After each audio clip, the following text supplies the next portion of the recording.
You know, it's funny. When you think about travel today, what you really want is essentially just teleportation. Right, yeah. Total teleportation. Yeah, you just want to get into a sleek, climate-controlled metal tube, put on your noise-canceling headphones, and, close your eyes. And just magically appear in London or Tokyo? Exactly. Or, even just 3 states over, we have completely optimized for the destination. We really have. Which means we've almost entirely lost touch with the visceral sensory experience of the journey itself. Like the actual act of moving your physical body through space has become something you just try to ignore. Well, the modern travel mindset basically views the journey strictly as an obstacle, right? Well, it's just a friction to be eliminated as quickly and, smoothly as possible. But for the vast majority of human history, the journey was this inescapable, highly physical reality. Oh, yeah. You felt every single mile in your bones, in the temperature of the air, and in the sheer effort it took to just cross a landscape. Which brings us directly to our mission for this deep dive, because today we have this really detailed first-hand Substack review. Yeah, by a writer who goes by the name Louis, the Red Solo Traveler. Right, yeah. And he took a trip to this highly unique historical attraction in Connecticut. It's called the Essex Steam Train and Riverboat. It's such a fascinating spot. It is. And our goal today is to explore how this massive, coal-chugging relic of 19th century infrastructure was saved from the scrap heap to become this totally immersive time capsule. Mm-hmm. We are going to dissect exactly what makes this 2.5-hour journey so uniquely captivating for you, the modern, time-crunched traveler. Which is a great contract to how we travel now. Definitely. Okay, let's unpack this. Yeah. Because to really grasp why riding this train feels so incredibly special today, you first have to understand the dramatic life cycle of the physical tracks it runs on. Right, the actual ground it covers. Exactly, because this wasn't built to be a weekend tourist trap, It was built to be a vital economic artery. Yeah, and the roots of this rolling history museum, they trace all the way back to 1868. Wow, 1868. Yeah, so for context, that is just 3 years after the end of the Civil War. That is wild. Right, and there's this man named James C. Walkley. He was the president of the Charter Oak Life Insurance Company. Okay.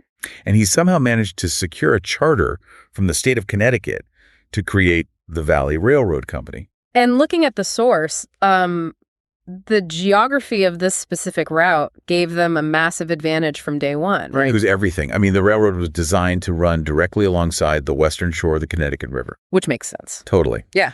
By following the natural, already carved, relatively flat path of the waterway, the builders completely bypassed the need to construct major bridges or blast any tunnels. Oh, that's huge. Right. And to understand how crucial that is, you really have to picture construction in 1868. Just a bunch of guys with pickaxes. Basically, yeah. Yeah. Blasting a tunnel back then meant laborers swinging heavy steel spikes into solid rock by hand, packing those holes with highly unstable black powder, Oh, gee. slating a fuse, and just running.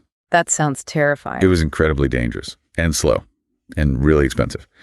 So by hugging the flat riverbank, the construction was, as the source notes, essentially smooth sailing. I see what you did there. Yeah, a little pun.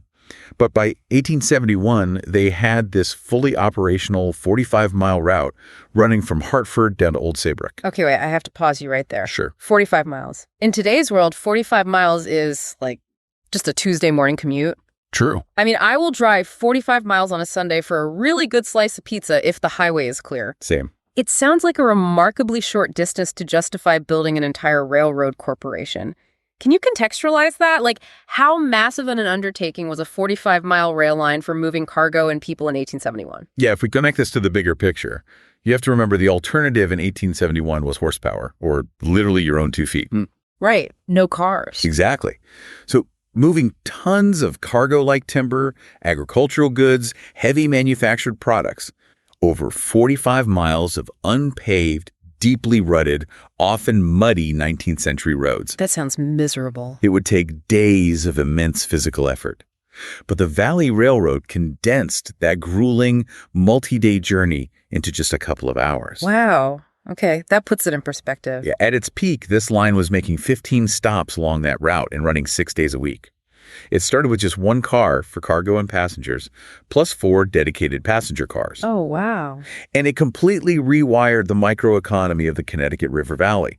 It connected all these isolated little river towns to the broader, exploding industrial world. So it wasn't just a fun ride. No, for the people living there, it wasn't just a train. It was a revolution in how they lived and traded. But I mean, like pretty much all great American industrial booms, there is inevitably a bust. Oh, of course.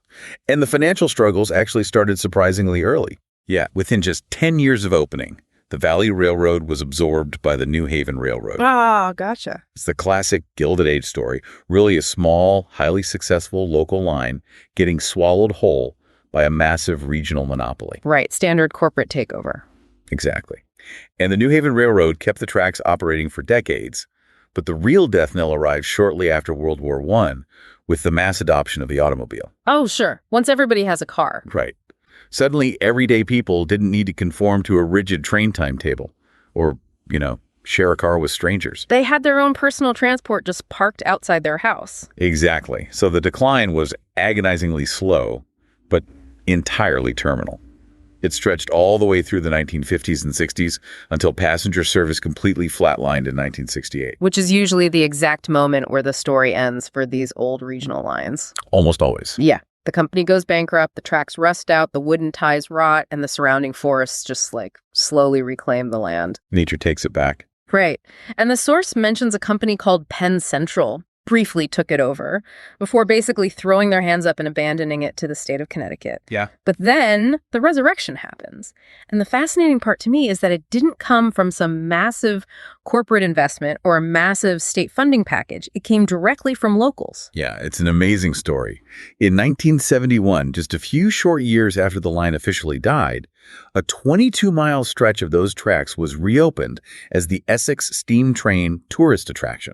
Just 22 miles of it. Right. And that massive logistical feat happened entirely thanks to a wave of incredibly dedicated local volunteers. That is so cool. It really is. These were just everyday people who simply refused to let this piece of localized history disappear. Without their grassroots passion and, frankly, manual labor to clear those tracks, this infrastructure would have rusted away into absolute oblivion. Which brings us right out of the abstract history books and onto the physical sensory reality of stepping onto this train today. Yes, the best part. Because they didn't just save the tracks and, slap some modern diesel engine on it.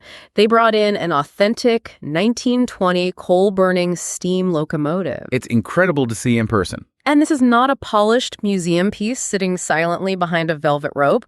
It is a massive, fire-breathing, hissing machine. The physical reality of operating it is staggering. Yeah. So this locomotive departs the town of Essex promptly at 12:30 p.m. And to make this relatively short journey, the crew literally shovels and burns over 3 tons of coal. Wait, what? 3 tons? 3 tons. That is 6,000 pounds of coal for one trip. And the train ride itself is only about 35 minutes long, with the initial northward leg taking just 25 minutes. You have got to be kidding me. No, you are burning 3 tons of rock to move a train for a little over half an hour. How does that even make sense? Where is all that energy going? Well, it really highlights the sheer thermal inefficiency of early 20th century combustion. Okay, break that down for me. So you have a firebox burning that coal at intense heat. That heat is funneled through metal tubes inside a massive boiler filled with water. Right. When the water boils, it turns into steam, expanding to hundreds of times its original volume. That immense pressure is then piped into cylinders to physically push the heavy steel pistons, which, turn the wheels. Right. Basic steam engine stuff. Right. But here's the catch. The vast majority of the heat energy from that coal-like, over 90% of it is entirely lost. 90%. Yeah. It dissipates through the metal boiler, it vanishes as hot exhaust out the chimney, and is lost to the immense mechanical friction of moving tons of solid steel. Wow. It is a wildly inefficient, incredibly raw display of brute force physics. It really makes me think of the difference between going to a live acoustic rock concert versus listening to a perfectly mixed, heavily auto-tuned pop track on Spotify. Oh, that's a great comparison. Right. Modern transit is that auto-tuned pop song. It's incredibly smooth, perfectly engineered, completely frictionless, but it kind of lacks a pulse. Yeah, it's sterile. Exactly. Riding the steam train is like standing in the front row of that rock concert. You hear the deafening, sharp blast of the whistle echoing at the intersection. I instantly feel it. You feel that heavy mechanical rhythm vibrating straight through the wooden seats and into your bones. And the smell. Oh, the smell is unforgettable. You are breathing in this rich, acrid mix of burning coal and hot machine oil. You simply cannot get that on a modern electric bullet train. You really can't. The sensory experience just commands your full attention, especially because there is zero air conditioning on these vintage 1920s cars. Right, which sounds a bit rough. Well, the source, Red Solo Traveler, took this trip on a hot day in late June. Oh, boy. But because the windows are massive and thrown wide open, as the train gets up to speed, you get this fantastic rushing river breeze mixed with the movement of the train. That sounds lovely, actually. It really is. You can literally smell the damp earth of the marshland and the pine trees as you roll past. And the route itself sounds incredible. Like you're moving north through the towns of Chester and Deep River, passing through these dense wooded areas. The scenery is stunning. Yeah. And you roll right past Post Cove in the Florence Bidwell Sanctuary, which is this beautifully preserved wetlands area. Mm-hmm. Like, picture dense marsh grasses and great blue herons and egrets taking flight right outside your window as this massive black iron beast comes rumbling through their habitat. It's quite the visual. It is. And you even get a view of Gillette Castle State Park, which looks like an actual medieval stone fortress looming high up on the cliffs over the western shore of the Connecticut River. And while all the scenery is rolling by, the train provides this heavily scripted, very detailed historical narration over the speakers. Right. It walks you through the shipbuilding paths to these river towns. It's highly educational. And clearly people aren't just driving over from the next town in Connecticut to see this. This attraction has a surprisingly massive global reach. It really does.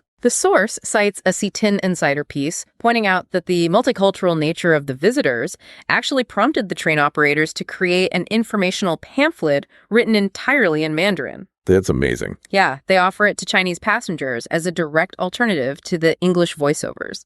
Having an international audience travel all the way to a small, rural Connecticut town to experience a highly localized slice of American industrial history is remarkable. It really shows how unique this is. Exactly.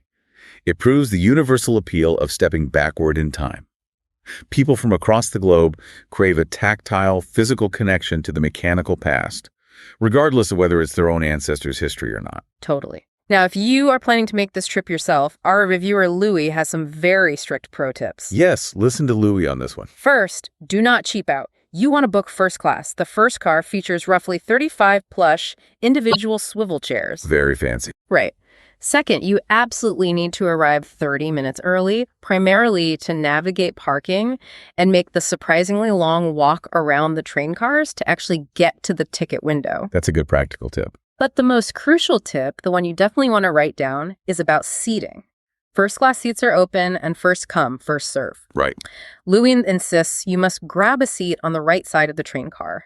The views and the overall experience on the right side drastically outshine the left. Well, the right side faces the Connecticut River and the major landmarks. It keeps you engaged with the water rather than, just a wall of trees or a passing road on the left. Exactly. So picture this. You're sitting on the right side of the train, you're smelling the marsh water and the hot coal, you're listening to this rigid, scripted historical narration over the speakers, the whistle is blasting. You're fully in the zone. Right. And just as your brain completely settles into this hypnotic mechanical rhythm, roughly 40 minutes into the journey, the train squeals to a halt at a place called Deep River Landing. And this is where the physical reality of a 1920s train car truly sets in. Uh-oh. Yeah, the second the locomotive stops moving, you lose that rushing river breeze. Oh, of course. No AC. Exactly. The hot, humid June air instantly stagnates inside the car. The residual heat from the engine and the ambient summer sun just bake the interior. Yeah. You become acutely aware that you are trapped in a giant metal box without climate control. So you are sweating, you are uncomfortable, and you are craving an escape. Desperately. And right on cue, the entire excursion forces a brilliant, complete change in environment. It's timed perfectly. You step off the hot, heavy train, walk down the landing, and board a multi-deck riverboat for a 1 hour and 15-minute cruise up and down the river. Leaving the loud industrial confines of the train for the open decks of a riverboat is, honestly, a masterclass in experiential pacing. Yeah, The physical relief of the cool breeze coming off the water immediately resets your senses. But it's not just a physical temperature shift. The entire personality of the trip flips upside down. It really does. Like, the narrator on the riverboat is entirely unscripted. He's laid back, highly conversational, and uses a ton of spontaneous humor. Total tone shift. Right. This is a massive, jarring contrast to the very serious, highly scripted historical voiceover you just listened to on the train. It's wild how just changing the tour guide's vibe completely rewires your brain on this trip. Why does losing the script make such a huge difference to the writer? What's fascinating here is how the narration styles perfectly mirror their respective vehicle. Oh, that's interesting. Yeah, the steam train represents mechanical rigidity. It operates on fixed steel tracks. It can only go exactly where the rails dictate, at the speed the engineer dictates. Very controlled. Exactly. And the narration matches that perfectly. It's structured, factual, linear. But the riverboat mirrors the fluid, entirely unpredictable nature of the Connecticut River itself. Wow, yeah. By switching to a humorous, unscripted guide, the excursion intentionally relaxes your mind. You are no longer just absorbing a lecture on 19th century shipbuilding. You are suddenly present in the current moment, reacting to the actual environment around you. And the environment does not disappoint. Yeah. As the cruise heads south from Deep River Landing, you glide past the Deep River Marina on your right. Beautiful spot. And on your left is Eustasia Island. Fun little fact from the source. It used to be called Christmas Tree Island because locals historically harvested pine trees there. I love that little detail. Yeah, those commercial pines are long gone. And today, it's this incredibly quiet, uninhabited haven for deer and wild birds. And after that, the boat pivots and heads north, bringing you to Selden Neck Island. Okay. This is the largest island in the entire Connecticut River. Really? Yeah, it is a designated state park, and it is aggressively rustic. How rustic is aggressively rustic? Well, the unscripted guide makes sure to point out that there are only 4 outhouses on the entire island. Oh, wow. That is the absolute extent of human infrastructure. It is a highly popular destination for hardcore campers, but if you pitch a tent there, you are actively sharing the woods with black bears, bobcats, and white-tailed deer. Which is just a wild juxtaposition. Like, you are drifting slowly past black bears on a pristine island while casually leaning against the railing of a riverboat. Right. Now, the guide does weave in some serious history amidst the humor, right? The source mentions they discuss the terrifying impact of the Great Hurricane of 1938. Yes, which was devastating. Yeah, it completely blindsided and ravaged the Connecticut coastline, altering the geography of the river. But they perfectly balanced that heavy historical weight with moments of sheer absurdity. And my absolute favorite detail from this entire deep dive is the clapper anecdote. Well, this is the best part. It is so funny. So the boat slowly cruises past this massive, sprawling mansion sitting right along the riverbank. And the guide points it out as the former home of the actual inventor of the clapper. The famous electric switch. Clap on, clap off. Precisely. And the narrator tells the crowd that back in the day, during the evening dinner cruises, the boat would float slowly past this beautiful house, and dozens of passengers would crowd the deck. Oh my gosh. Standing in the dark, enthusiastically screaming, "Clap on, clap off," and loudly clapping their hands at the mansion. Again. And the lights would never, ever turn on. That is hilarious. The collective disappointment of an entire river realizing the magic switch didn't work from a quarter mile away is just incredibly funny to picture. That's a great visual. I love that they include that in the tour. And speaking of the boat itself, you have a few options for how you want to experience this hour and 15 minutes. Right, you're not just stuck in one seat. Exactly. When you board, most people bottleneck on the middle deck. But Louis highly recommends doing some exploring. For sure. If you head up to the top deck, you get these stunning, unobstructed, breezy views of the valley. But you are completely exposed to the sun, so you absolutely need sunscreen. Do not forget the sunscreen. Conversely, if you head down to the lower deck, you'll find the snack bar. They serve hot dogs, pretzels, and surprisingly cheap drinks. The reviewer actually grabbed a Dewar's scotch with Diet Coke and just hung out down there. Though choosing the lower deck does come with a specific hazard. Oh, right, the splashing. Yeah, because you are sitting right near the waterline. Whenever a local speedboat decides to zoom past the larger riverboat, you run a very real risk of catching a wave straight through the windows. Which would be a bit of a shock. A bit, yeah. Though, as the laid-back narrator likes to joke over the loudspeaker, if you don't get splashed, you didn't get your money's worth. Honestly, I would gladly take a splash of cold river water in exchange for a good scotch and a waterside view. Fair trade. So once that hour and 15 minutes wraps up, the boat docks right back at Deep River Landing. The logistics here are perfectly synchronized. They really have it down to a science. You stand on the deck and watch the next group of hot, sweaty passengers escape the newly arrived train to board your boat, while you hop back onto the now empty train for a quick 20-minute ride back down the tracks to the starting point in Essex. It's a very smooth transition. Which brings us to the practical realities of actually doing this. The excursion runs from May through the last week of October, essentially kicking off on Mother's Day and running straight through the New England fall foliage season. Beautiful time of year for it. Yes. The main station is located at 1 Railroad Ave in Essex. You can buy the cheaper standard coach seating. They have caboose seating if you want to ride in the back. Or you can take Lou's advice and splurge for the first-class individual chairs. Highly recommend the splurge. They even offer an Essex Clipper dinner train in the evenings, which is a full 4-course meal featuring prime rib or salmon that apparently sells out months in advance. Wow. So what does this all mean? Let me play devil's advocate for a second. Good for it. We are talking about dedicating 2.5 hours of your morning or afternoon, paying a premium ticket price, just to move very slowly in a giant circle, end up exactly where you started, all while sweating in a non-air-conditioned train car and getting splashed on a boat. When you put it like that. Right. For a modern, hyper-productive, time-strapped person, is all that inefficiency truly worth the price of admission? This raises an important question about what we actually value when we spend our leisure time. Okay, I'm listening. You have to realize you aren't paying for transportation here. Yeah. If your only goal was to get from the town of Essex to Deep River, you could drive your car up the local highway in about 10 minutes with the AC blasting. Exactly. What you're actually paying for is a forced digital detox and a total sensory reset. Ah, I like that. Yeah, the true value lies entirely in the inefficiency of the machine.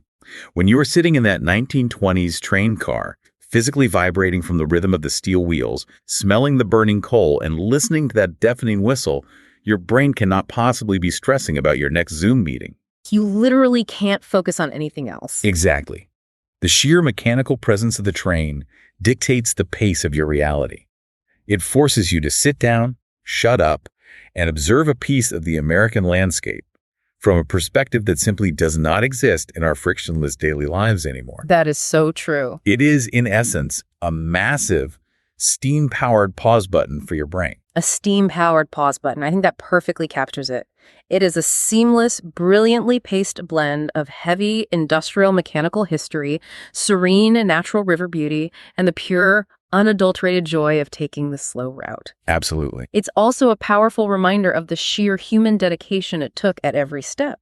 First, the brutal manual labor required to build those tracks along the riverbank in 1868. Incredible effort. And then the incredible grassroots passion required to save them from the scrapyard in 1971. Just maintaining these 1920s engines, shoveling 3 tons of coal trip after trip just so we can remember what the past physically felt like, is a monumental effort. And it leaves us with a lingering thought. The Valley Railroad was mere moments away from permanent destruction in 1971.